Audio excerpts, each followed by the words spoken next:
So now students, let us now continue that if the outer electrons are having less number of electrons in the outermost orbit, then they can easily conduct. If they do not have, if the outer orbit will have fully occupied electrons or the full number of electrons which it should have present, then what will happen? It will not participate, or it will take much more voltage to get participated in the conduction of electrons.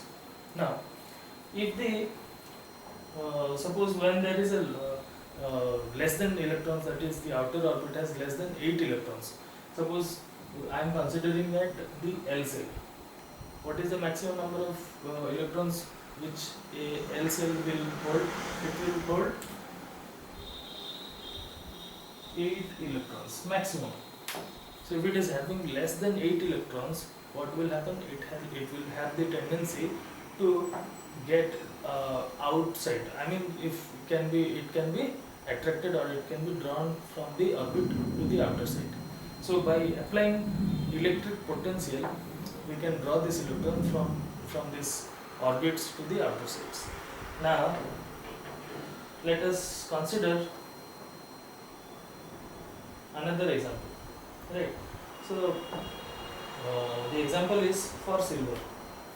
Silver is the best known conductor, as we already know, and the silver atomic number is 47. Right, students? So if it is atomic number is 47, according to the distribution of the valence electron, what will be its first valence electron will be filled with 2, then 8, after that 2, 8, then 18, then how much? You have to add so that it will come to 47. So again 18. So 18 plus 18 is equal to 36. 36 plus 8, 44. 44 plus 2,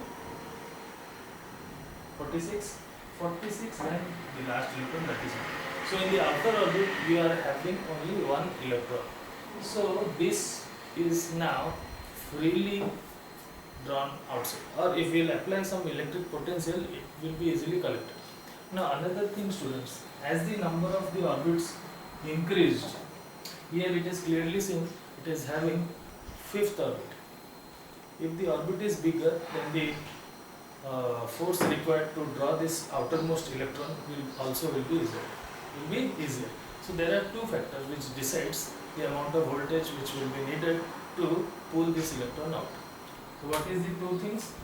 First one, if the matter or if the atom is more complex, right, then we will have easier electric field, or electrical potential which we will apply will be smaller and will be sufficient to draw this electron.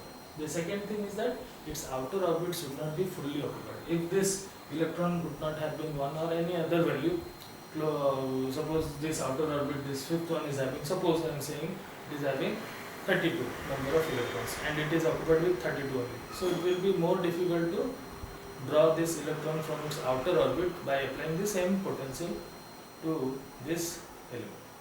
Now another thing,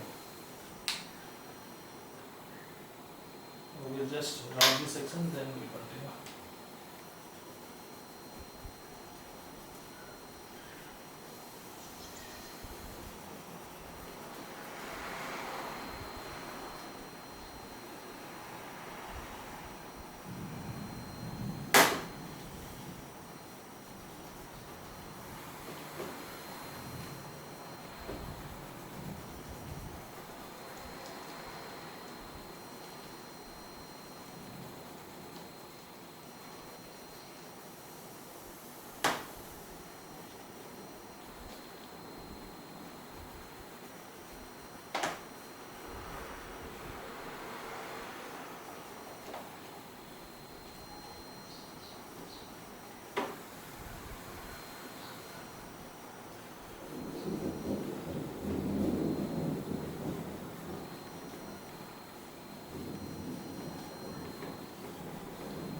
students,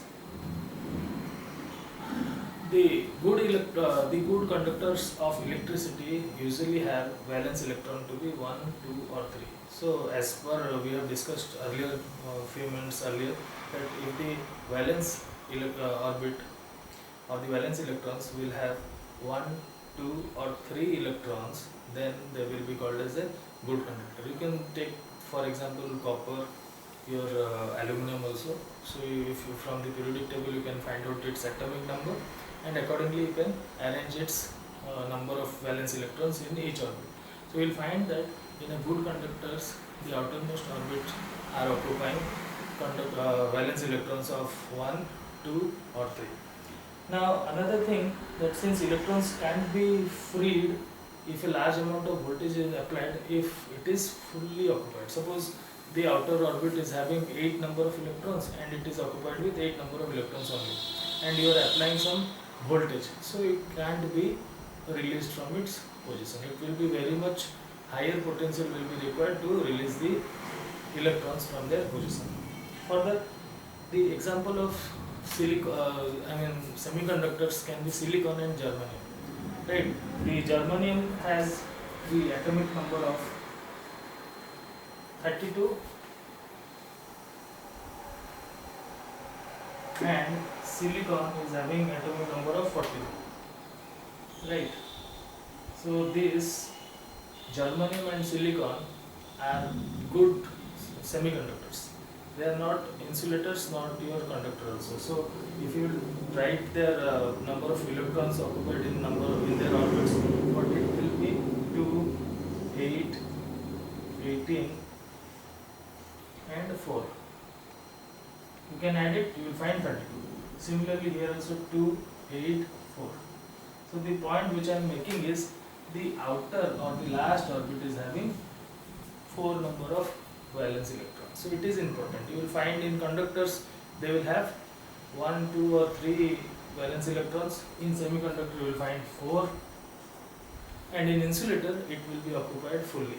That means if the outer orbit is having 8 number of electrons, then it will have exactly 8 number of valence electron in the outermost orbit.